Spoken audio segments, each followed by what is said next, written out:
Hello, so today we're going to be going over Cassio Reroll.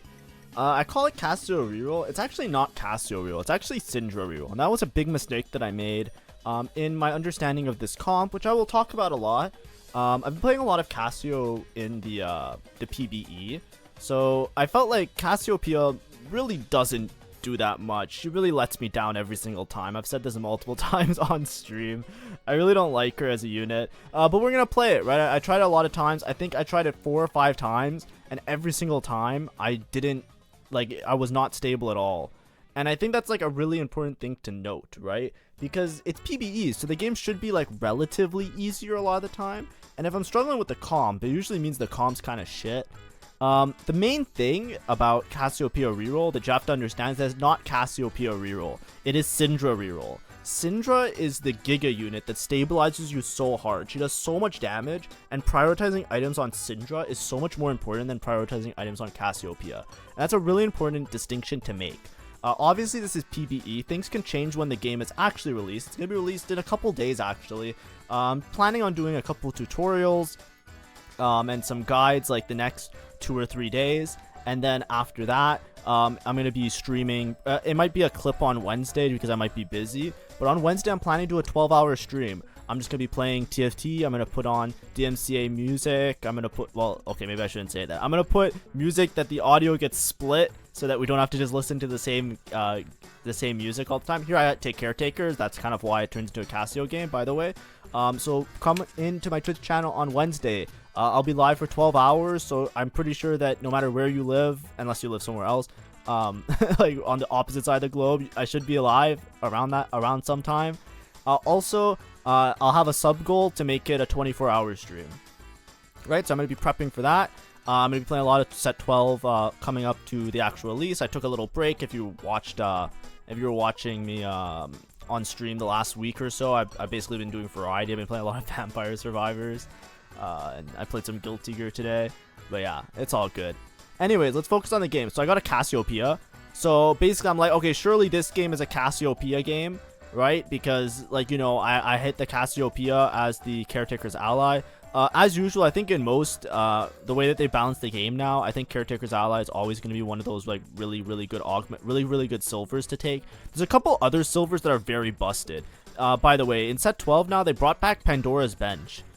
Which is insane, because Pandora's Bench is like one of the most ridiculous augments, and I don't know what the stats are gonna be on it, but it's broken. Basically, Pandora's Bench is like, you know, the Darius encounter in Set 11. It's like that, but it's an augment, and that's something that existed in like Set 9, and I thought they got rid of it. Like, I'm pretty sure they got rid of it for a while now. I haven't seen it in like a year, I think, and I'm seeing it now. And I'm like, oh Jesus Christ, oh no. Right, but anyways, besides that, here I'm kind of building the comp. So this is what the comp kind of looks like. I'm actually gonna tab into I made a little let me just continue my music. There we go. So I actually made a little guide here for you guys so you can try it out, because this is gonna be one of those like really common comps that you're probably gonna see. So let's go here. Yeah, so we're gonna do it right now just to get out of the way. But basically what you're doing is, when you're playing Cassiopeia Reroll, like I said, it's really a Syndra Reroll line. Syndra just does so much damage. Like, Syndra, in almost every case that I studied the line a little bit, like watching other people play it and playing it myself a little bit. In this game, I don't get to play around Syndra because I think I'm kind of contested on the unit, and I have Caretakers Cassiopeia, so I'm doing Cassiopeia primary. This Cassiopeia always lets me down. I played it with like multiple preservers. Basically, your front line, we'll put all of these to the side, so don't worry about it. But basically, your front line is usually Nico, synergized with Witchcraft for Cassiopeia. You have Bard, which you can put in later for Preserver, because Preserver is really good. Nico, Swain are probably the 2 best tanks in the game. I find that these 2 units are so impossibly difficult to deal with, and their synergy is Shapeshifter. Shapeshifter is like Bruiser, right? It gives you percentage maximum health. So if you 3-star, you usually go for 3-star Nico, 3-star Swain, 3-star Cassiopeia, and 3-star Syndra, and you dual carry between the 2 of them. Now, with this line, Syndra is the primary carry. She does way more damage. You build her similar to like Syndra of last set. I think Nasher's JG is pretty good. And then a mana item, which is usually Shojin. Cassiopeia, you usually do something like this. Maybe Gunblade, you build her like a Bard, because she's like an auto attacker. Builder like Bard of last set, then Bard of this set is a little bit different. And then Swain and Nico, you just make them like full on armor MR, right? Declaw, and other stuff, right? Declaw and Bramble Vest, right? Usually you primary Nico just because I think she synergizes with the Witchcraft, so it helps out a little bit, right? Witchcraft gives you a little bit of some extra sauce, right? Of like cursing the enemies. And then after you level for Rakan, Rakan is an insanely good frontline unit. Rakan also synergizes really well because with Bard and Preserver basically is like one of those broken traits I find. It recovers percentage of maximum HP. So because your frontline is going to be 3-star bruisers or 3-star shapeshifters where they gain a lot of HP, and then you make it so you put in a trait that makes it recover percentage maximum HP. It's kind of insane. You make your frontline an absolute demon thing. And then after, you can kind of play around different units, right? If you're not playing Syndra Cassiopeia, you can also fit in Karma in a lot of cases to get that Encanter synergy for this Syndra or Cassiopeia. But a lot of times you cap out around a board that looks like this. You'll play Morgana as the extra Preserver and some extra frontline, and Milio, which you basically get like an extra Fairy Crown and Scholar, and you have like a really good synergy on the side. And this is like typically the strong board. You'll see in this game it's actually really fun, because not only do I get to play this comp, somebody else can test this comp, so you get to see it twice over, and you'll see how strong it is. That's me exactly just like putting it in. You'll see there that I also put in Zillion, right? If you saw up in the corner, you can go back in the video a couple seconds. In my team plan, there's also Zillion. Zillion also fits really well, because Zillion is Preserver Frost, and then you can play around the Frost line, right? You have a little bit of flexibility because you have some open spots, but typically just remember, if you're playing around this line, prioritize playing around the Syndra and not the Cassiopeia, right? So here, I'm on 3 loss streak, so I'm just full lossing, right? I'm trying to 5 loss streak here, right? That's why I'm not slamming items. It would be a Gwinsu slam on the Cassiopeia. As I said, this was before I kind of knew. I was really playing around, trying to figure out how to play around Cassiopeia and deal with Cassiopeia as a carry, excuse me, because I felt like I kept hearing whispers about Cassiopeia reroll this, Cassiopeia reroll that. But really it's that you really stabilize around the Syndra. So in this case, I'm Caretakers Cassiopeia, so my decision making is always going to be revolving around playing this Cassiopeia as a unit. This was a video that I did live on stream as well, so if you're in the stream and you're in the chat, make sure to say hi and hello. But yeah, now we got all like the logistic stuff out of the way. Make sure to like and subscribe if you like this content. Hopefully that wasn't too much of an information overload. A little bit hyper. I went for like a really long like walk/jog, so my heart's beating a little bit more. So I'm speaking a bit fast. I'm sorry about that. It is what it is. But like I said, hopefully tomorrow and Tuesday I can make some guides. I'm really trying to figure out, I'm trying to find some time in my day to do that. So that way we're all set, we're all set and prepared for set 12. But yeah, we're playing like a typical reroll, so it was really important for me to sack the first couple stages. Everybody's boards are pretty strong, like a lot of people have upgrades already. I just wanted to get the 5 lost to make myself have 50 gold, right? I want to be as strong as possible. Here I level up, it gives me a Cassiopeia 2, which is great, and I can play some shapeshifters, right? I have Shyvana in. I've played this line with 4 shapeshifter, right? So in my head, like if I go back to the team planner, right? Like let's go back to stats here. Like I've played this before with like, let's just remove the extra units. I played this like this, and then I played like Elise, Shyvana, and I was trying to do like 4 shapeshifter, because a lot of times when you have a Gwinsu user, you want to have like an impenetrable front line, right? Because when you have a Gwinsu user and you have an impenetrable front line, it allows the Gwinsu to actually scale, because so much of like double Gwinsu is like a matter of like getting to a point where the unit's going infinite and doing like an insane amount of damage. So a lot of times you'll see boards where you have like Gwinsu stacking or mana casting or like things that scale with the fight. You just have like these incredibly tanky front lines, something like this. It does not work. For Shapeshifter, these are the only 2 that really matter, and Preserver I think is so much more important than for Shapeshifter, right? Having the passive heal from this makes these units way more tanky than having those extra Shapeshifters. I don't even think it's worth the gold, by the way.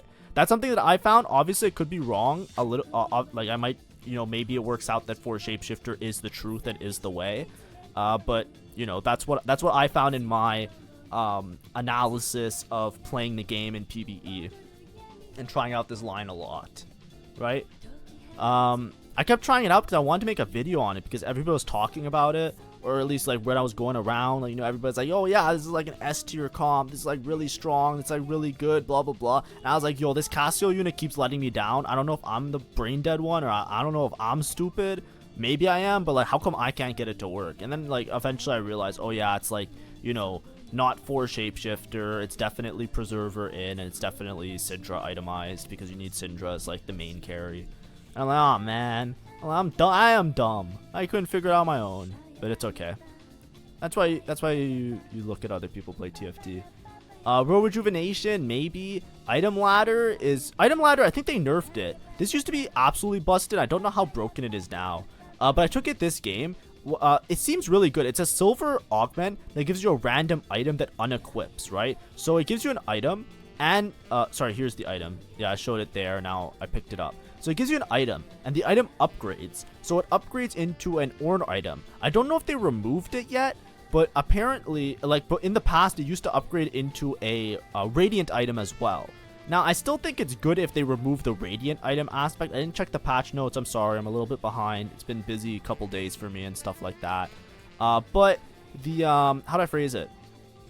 The Ornn artifact for a silver augment is still really good. And the fact that it removes itself from the unit every single turn allows you to get a lot of value off of it. Basically, you just bounce it around, play on different boards. If you have a very flexible board, it rewards you really heavily. And I think that's the biggest problem with the Ornn artifacts, that you have to commit to like a certain build. But if it just gives you a different one every turn, yeah, there's like an RNG that can make like a fight go really bad. But at least it doesn't like lock you into like playing particular units around it. Here, as you can see, like usual, I zoom in, I was live, and I'm like, this is what I mean. Cassiopeia always lets me down. I rolled till around 30 last turn. It's very common when you're playing a reroll that on 3-2 you roll down your gold, right? The reason you're rolling down your gold on 3-2 is because you want to, or you roll down to 30, right? You roll down to 30 because you're trying to find upgrades to stabilize, because it's really important that you make it to the final stages with some HP to spare. You want to win out on stage 3 a lot. If you saw, there was somebody in the video that had Pandora's Bench, and that guy is hard contesting my units, specifically my frontline units. So hopefully I fight him eventually and I'll point it out. But it's so broken because I can't compete with Pandora's Bench, especially if the guy's win streaking. It's like one of these guys. It's like 100 HP. He got dropped like a Swain and then Pandora's Bench and then made a Swain 2 and has a Nico 2 and is just gathering all the units. But it is what it is.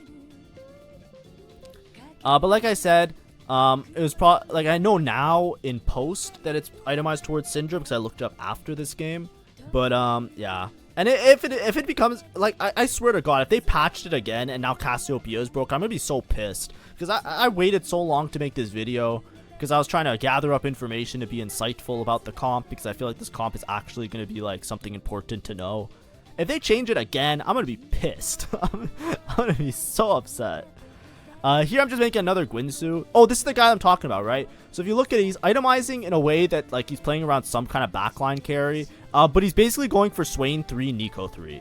So he's playing, like, the same core, like, the same, like, build path as me, just without the Cassiopeia. Like, which is fine, because I'm gonna natural, like, I already naturaled a bunch of copies, right? So I'm gonna hit Cassiopeia 3 for sure this game, right? I need to find one more copy, and then I have Cassiopeia on level 8. So that's really important. And then the problem is, like, though, I might not, like, hit all of these, how do I phrase it? I might not hit all these giga frontline units, because the frontline is really important when you have Guinsoo users, right? Like I was saying before, right? The 4 shapeshifter I was talking about, but still, you still need to hit, like, preservers and Nico 3, Swain 3 in order to cap out this board. As you can see, this guy's rolling 3 costs and re-rolling Nico Swain with Pandora's. And it's like, bro, it's like, really? It's like, I'm not in a position to contest this guy. This guy's not losing a single fight because he has Swain 2 and he has Nico 2. I'm never killing this Swain. I don't even have armor shred. Look. My Cassiopeia was hitting the Swain the whole fight. He barely even took out half his health. Oh man. You know, it is what it is. This guy's 100 streaking as well. So, you know, when you're playing, when your units are contested and the person is in like a way more stable and strong spot than you, it's really rough because it means that you're probably gonna be like, you're probably going 8th, right? Also, because it's PBE, somebody already like died slash FF'd, which kind of sucks. So the whole game is a little bit skewed. In terms of like, you know, that's one person that was probably weaker than me that I would have had the chance of fighting. Now I'm forced to fight people that are stronger than me. You know, stuff like that can greatly affect the way your board plays out with PBE. But it's just something important to note.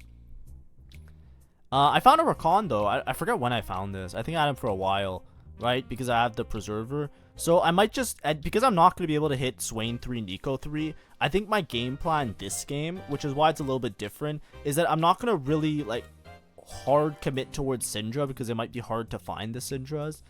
This guy's also, like, holding Cassiopeias and playing Witchcraft. Like, I don't know what the fuck's going on, but whatever. It is what it is.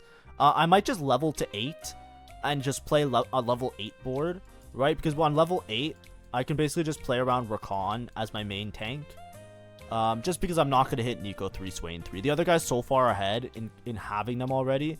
There's not enough for both of us to hit 3 stars. It's kind of chalked, right? So I might just push levels. I need to find one more Cassiopeia. So I think the best thing to do is to roll on level 6 here and then push levels. Because if I find one Cassiopeia and I slow roll 50, then I can immediately go to level 8 and I'll have Cassiopeia 3, right? Because I get 2 drops because of this. Oh, look, you can see me flickering my mouse. This is me explaining on stream that, like, I'm so upset because, like, you know, I rolled early and I didn't even hit, and I'm, like, really far behind on all my units. Okay, so I found the Cassiopeia. So now I can just level to 8 and I have Cassiopeia 3. Because I'm so low health, I think I have to do it this turn, right? So it's a 4-1, send it. Maybe I wait 1 turn, actually. I could wait 1 turn. Yeah, I could just make interest this turn and then send it next turn. I'm really far off of Syndra, right? I'm around halfway there, and I don't have any Syndra items, and that's the big problem, right? So a lot of this game, the weakness that I have, what makes this comp broken is like the Syndra, right? It's a very like Lux Janna comp where you know, Lux Janna, like your strongest. The person you itemize first is always Janna when you're playing in set 11, because Janna was way stronger than Lux in that setup. And then Lux was your secondary carry, and ideally you 3-star everybody. That's what kind of comp this is. Syndra is like the Janna. You really want to itemize the Syndra first and prioritize towards the Syndra. And then afterwards you itemize towards the other dude, right? But yeah, the other guy's basically guaranteed Nico 3, Swain 3, because early Pandora's is so ridiculous. Here, Preserver Crest is probably the strongest thing I can hit, because Preservers are so incredibly strong. This is probably what saves my game, in all actuality. Shapeshifter Crest is interesting, because I could shapeshift to Rakan, and make like a Giga Rakan, but I think it's just do this. Now I'm going to level this turn, right? I get Cassio 3, I find 1 or 2 Syndras, I find the Nico that I can put to synergize. I have to transfer items off of the Shyvana as well. I should roll a little bit more. As you can see, this is what I was saying before. I can play Zillion instead. I have Wukong in just as like an extra frontline unit to help out. But I'm trying to play like some extra Witchcraft units or something like that. Right? Give myself a little bit of wiggle room because it's hard to find some units. I could also play this dude, right? Callista in the back line.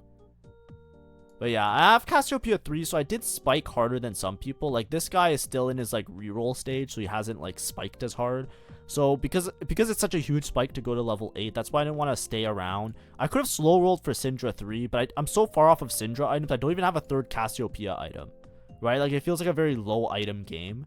Maybe there'll be a lot of components on birds, but it's just a little bit awkward. My other components weren't really, like, good item slams. I could have made a guard breaker, but... like, who really cares about that? It's not the most important thing to hit. Not the most important thing to slam, excuse me. Rakan. King 2 target dummy, sure. We're buying some charms to try and strengthen our board a little bit. This is what I was saying, right? Now that I have an Ornn artifact, you see what I mean? Like, it's pretty easy, especially if it removes itself, to be able to slam it multiple times. If this component thing was like forced, like it was stuck on a certain unit, it would be a lot worse. I think the fact that it can remove itself makes it a lot stronger. Yeah, I definitely remove this, sell you. I can itemize Rakan with double items. Ooh, yeah, that's fine. And Preserver this. Yeah, perfect. Right? Preservers are so strong because the recovery of the maximum HP helps out a lot. And as you can see, this guy's just hard. Like, all my units are being bought. He's running a different backline, right? He's not playing towards Syndra, but that's why I didn't want to contest rerolling, because I was kind of like, you know, if I hit Syndra 3, I hit Syndra 3. If I don't, I don't, right? I don't have items for her anyways. I can't put the Gwinsus on her, so it's a little bit awkward. But I spiked harder than this guy because I have the Cassio 3, so I beat him, so it's great. I broke his win streak. He's greeting. But he's also rolling for the 3 stars, which is just unfortunate, right? I just caught him, like, you know, it's kind of like catching with the pants down a little bit, right? He would have spiked really hard in like a turn or two if he sent it, because he's very close to like spiking, to a point where he's like probably unbeatable. And me, I've been rolling every turn. I'm really trying to find this Rakan too, if anything, because I feel like my front line really requires it without having the ability to like 3-star. I don't even have upgrades for the other dudes, right? But so many of the units are just being contested, right? This guy's just playing vertical witchcraft and is holding the other witchcraft units that I need, as well as Nico. So it's just, it's a little bit awkward, right? Infinity Force on Rakan is probably good. I have JG here, right? I have this Jewel Gauntlet. Usually you want Gunblade because, like, with the Gwinsu, it just heals and sustains your board, right? The Gunblade helps because if your front line lives because of the Gunblade healing, it can help your Gwinsu scale a little bit more. I'm at the point where it's like I need to slam items here. I'm 44 HP, like I'm starting to make a comeback here, but, you know, if we're trying to play this in an honest way and trying to cap out our board as high as we can, then I need to, like, I'm trying to play with decisions that I would if I had Elo on the line, right? I don't want to overgreed because, you know, if I lose a random fight this stage, I already lost all of stage 3, right? So because I lost all of stage 3, I'm 44 HP. If I just lose this stage, then I'm like, what? I lose one fight, I'm going to be like 20 HP. Then what? It's like, well, GG, right? I'm not gonna outcap like any of these like really high role players that have like really strong boards, right? Like the other guy that has the shapeshifters, Nico and Swain. Here I'm just checking it because I thought that by now it should have turned into a radiant item, so that's what I mean. I think they removed it turning into a radiant item, right? I think this item caps out at being a or an artifact, if that makes sense. But yeah, look at my front line. 1-star, I put the Bard in the front just because like I'm trying to have somebody tank a little bit. 1-star, 1-star, 1-star, 1-star, 1-star. Right? I feel like this board I would go 8th. Right? I don't think this Cassiopeia lives this long. The only reason that I'm Giga strong for Preserver. Right? If you look at my front line should be dead. Right? In a lot of cases, my front line should be dead. A lot of the other boards are really weak. Like this guy's only carrying a Rise 1. Right, so it's a, you know, take it with a grain of salt, but even this guy, look, he's still beating my ass, right? But the thing is, look at this Nico, how much she's healing. She's still alive, right? She's been tanking for like so long this fight. I still lose because obviously my front line's ass, right? If I had Gunblade, that's a Gunblade diff, I definitely win this. But look, even here, like I've seen Syndra do like twice as much these stages, right? Or in these fights. But how do I phrase it? How do I put this? My front line's straight cheeks, right? I'm using a Bard as an extra frontline unit because I don't know what to do with myself here. Everybody's 1-star. I'm not going to hit them because they're just Giga contested. And I don't even think Cassiopeia is that stable as a unit, right? The only thing that's keeping me alive is Preserver Emblem. I think if I didn't have Preserver Emblem, this board is like 8th. I think I don't win a single fight. I'm almost certain of it, right? That's a difference. Syndra just kills so much faster. So yeah, just make sure. I know I'm repeating myself a lot, but just like, you know, mentioning it. Here I have Shiv. Shiv is probably fine. I can start on I could just put on Syndra here. Horizon Focus. I don't think I have a unit that stuns. I think maybe Nico stuns actually when she transforms. See, I'm checking. She doesn't stun. Yeah, she stuns. So Horizon Focus on Nico. We also have this component here. That's fine. Maybe let's make Spark instead of Shiv, but I think Shiv is fine. I need more damage rather than frontline item, because I think I have enough frontline as is like this. Making some gold here. I should probably just roll for something, right? I need to roll for... I need somebody to die, actually. Never mind. As soon as this guy dies, maybe I can roll for the Nico. And try and get like a Nico 2. Because even these guys upgraded to 2-star is enough to probably stabilize my board a lot better. Right? Yeah, we're chewing through this guy. This guy's so weak. I don't know what he's doing. He's like rerolling Cassio when I have Caretakers Cassio. Like, what? Like, why is he itemizing and primary carrying Cassio in the... I don't get it. It's whatever. It's PBE. Maybe he just really wanted to try it. But he's AFK into reroll board that is contested. You know, it's like, what? Why are we doing this? I upgraded Bard, my pseudo frontline unit. I put Bard in the front line because I feel like he takes a while to die. That's more of a thing with Sugarcraft, because with the Sugarcraft, you gain so many stats that he kind of like becomes super tanky, especially as 3-star. But he's probably better in the backline now, because even like an extra Bard cast can probably win me some fights if and stall towards getting the Cassiopeia. So I should probably put him like maybe second row backline, like over here. Would probably be a little bit better.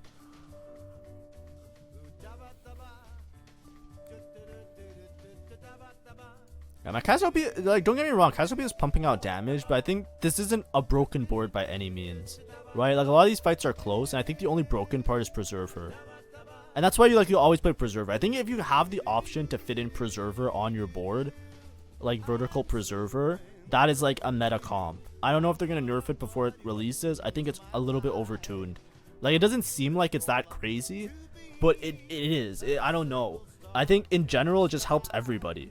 Because not only does Preserver help like your whole board in recovering HP, it also gives a little bit of mana to like your backline unit. So especially now that mana carries over, so mana no longer is like blocked, right? Like if you like overshoot your mana threshold, the mana now, as this set as a change, will carry over to your next cast, right? So let's say like you're 5 mana away from a cast and you gain 10 mana, then you'll have 5 extra mana starting after the cast, right?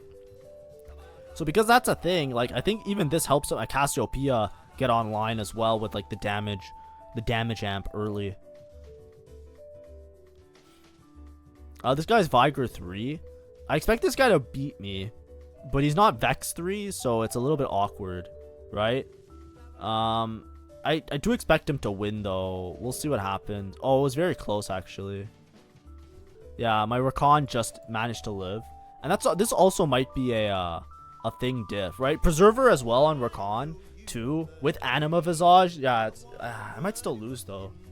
I don't think Rakan has the damage because I built him full tank. Yeah, I still lose. I expected to lose this fight. This guy had way too much in terms of upgrades and board power, and I've already talked about this mage reroll comp if you haven't seen it already.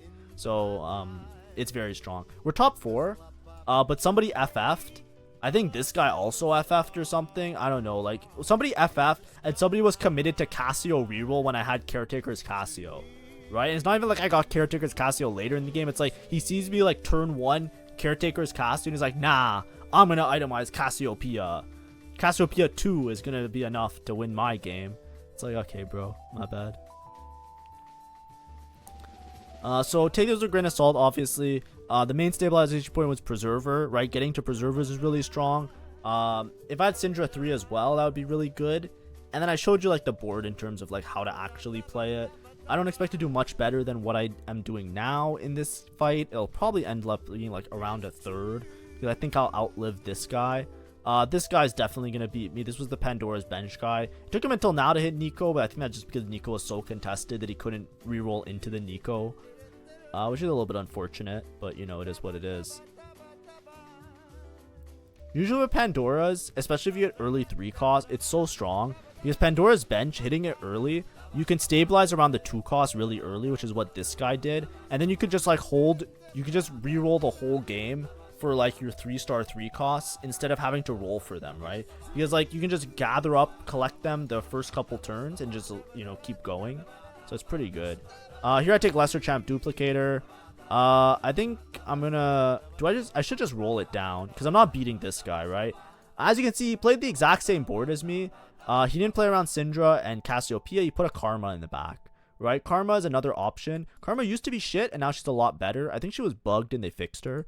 So Karma is like a really good option to play instead of these ones. I probably should have sold Syndra and played towards Karma secondary carry. That would have been a good idea. Here I don't know what I did.